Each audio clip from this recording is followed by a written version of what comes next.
Imagine being 14 years old and a small business has their PR team harass you, because that's what happened to me. So when I was 14, aside from having a makeup account, I had a review account where I would review all the makeup that I got. Not that I was sent, I was buying all of this stuff myself. I love small businesses so much, promoting for them, buying from them. Now I work for a small business. Like, I love small businesses more than I could ever express. So I purchased from a small business, obviously 14 years old. I have to save up for a while to be able to afford to buy from a bunch of small businesses. So I paid like 40 something dollars for 6 products in total, I believe, a blue bundle of products, and then 2 highlighters.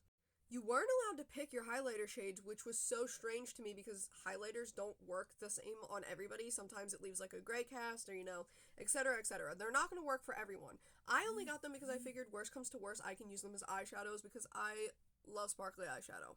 On the website, all of their products were so beautifully branded and put together and packaged, and everything just looked so beautiful. The owner also made branded products for other small businesses. So imagine my surprise when I pay 40 something dollars to get this.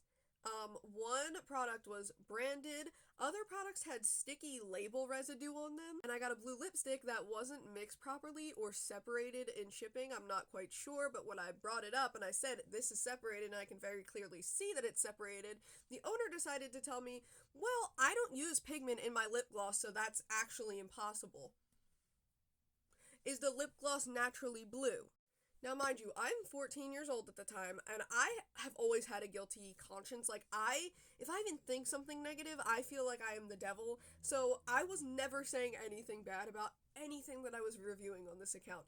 I can leave my review here. It was basically nothing. Like, I was very gentle about it. That there was no refunds, no returns, and no replacements, which was super weird. So, okay. Because I shared my honest opinion on something I spent my hard-earned money on as a 14-year-old, she decided to have all of her grown PR team come after me to make excuses for her poor quality products, and when that didn't work, they turned to just harassing me instead. One of them told me to keep my fat-ass thumbs off the keyboard, and you know what?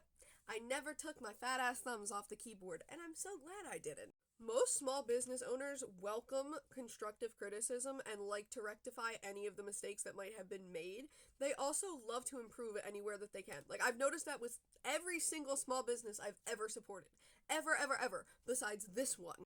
One good thing that did come out of that whole fiasco was a different small business offered to send me my first ever PR package because they wanted an honest review from me on their products, and their products were so good and so much more affordable and branded, and they had beautiful components, and it was just so put together, and I loved it so much. If you want to hear more of my small makeup artist horror stories, please let me know, because boy do I have more to share.